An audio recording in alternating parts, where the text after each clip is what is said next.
কিভাবে মাত্র কয়েক হাজার সৈন্য পুরো একটি সাম্রাজ্যকে পরিবর্তন করে দিয়েছিল। গল্পটি জানতে হলে পুরো ভিডিওটি দেখুন এবং গল্পটি ভালো লাগলে শেয়ার বাটনে ক্লিক করে অন্যকে দেখার সুযোগ করে দিন। চলুন গল্পটি শুরু করা যাক। স্পেনে মুসলমানদের বিজয়ের গল্প ঐতিহাসিকভাবে একটি মহাকাব্যিক ঘটনা। এটি শুধুমাত্র যুদ্ধ বিজয়ের গল্প ছিল না, বরং এক নতুন সভ্যতার সূচনা এবং জ্ঞান বিজ্ঞান সংস্কৃতি ও ধর্মীয় সহাবস্থানের দৃষ্টান্ত ছিল। সপ্তম শতাব্দীর শেষ ভাগে আরব উপদ্বীপ থেকে ইসলামের প্রসার শুরু হয়। উমাইয়া খেলাফত তখন বিশাল সাম্রাজ্যের অধিকারী ছিল। 711 খ্রিস্টাব্দে উত্তর আফ্রিকার গভর্নর মুসা ইবনে নুসাইর স্পেনের দক্ষিণ উপকূলে একটি অভিযানের পরিকল্পনা করেন। তার অধীনে ছিলেন তরুণ এবং প্রতিভাবান সেনাপতি তারিক ইবনে জিয়াদ। স্পেন তখন ভিসিগত শাসিত ছিল এবং অভ্যন্তরীণ রাজনৈতিক অস্থিরতায় জর্জরিত ছিল। তারিক ইবনে জিয়াদ মাত্র 7,000 সৈন্য নিয়ে ভূমধ্যসাগর পাড়ি দিয়ে স্পেনের দক্ষিণ উপকূলে অবতরণ করেন। এই স্থানটি পরবর্তীতে তার নাম অনুসারে জাবাল আল তারিক বা আজকের জিব্রাল্টার প্রণালী নামে পরিচিত হয়। এক ঐতিহাসিকের মতে সৈন্যদের অনুপ্রাণিত করার জন্য তিনি তার নৌবহর পুড়িয়ে দেন এবং ঘোষণা করেন, সামনে শত্রু, পিছনে সমুদ্র, পিছু হটার কোনো পথ নেই। এটি সৈন্যদের মাঝে অসম সাহস জাগিয়ে তোলে। স্পেনের ভিসিগত রাজা রোডারিক বিশাল এক সেনাবাহিনী নিয়ে তারিকের বিরুদ্ধে যুদ্ধে অবতীর্ণ হন। 711 খ্রিস্টাব্দে গোয়াদালেতের যুদ্ধ সংগঠিত হয়।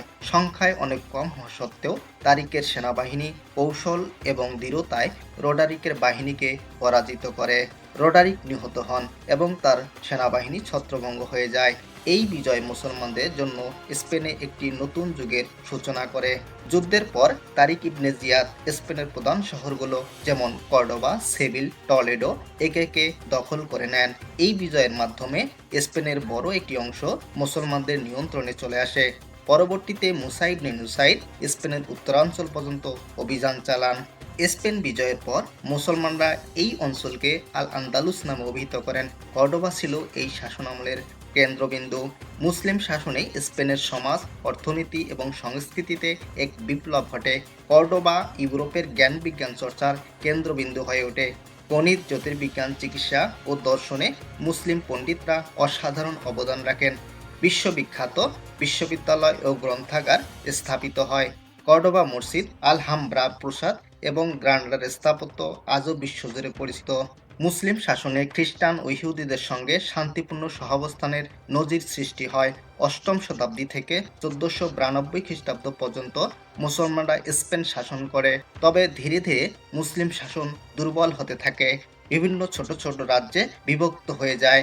স্পেনের উত্তরাঞ্চল থেকে শুরু হওয়া রিকনকুইস্টা পুনরুদ্ধার অভিযান 1492 সালে গ্রানাডার পতনের মাধ্যমে মুসলিম শাসনের অবসান ঘটে। স্পেনে মুসলিম শাসন শুধু যুদ্ধ জয়ের গল্প নয়, এটি ছিল একটি সভ্যতার উত্থান। আল আন্দালুস ইউরোপীয় পুনর্জাগরণের ভিত্তি স্থাপন করেছিল।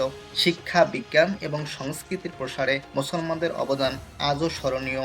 স্পেনের মুসলমানদের বিজয় আমাদের শেখায় যে ঐক্য, জ্ঞান ও কৌশল দিয়ে অসম্ভবকে সম্ভব করা যায়। গল্পটি ভালো লাগলে কমেন্ট বক্সে তা জানিয়ে দিন এবং পরবর্তী গল্প দেখার আমন্ত্রণ জানিয়ে আজকে এখানে বিদায়। আল্লাহ হাফেজ।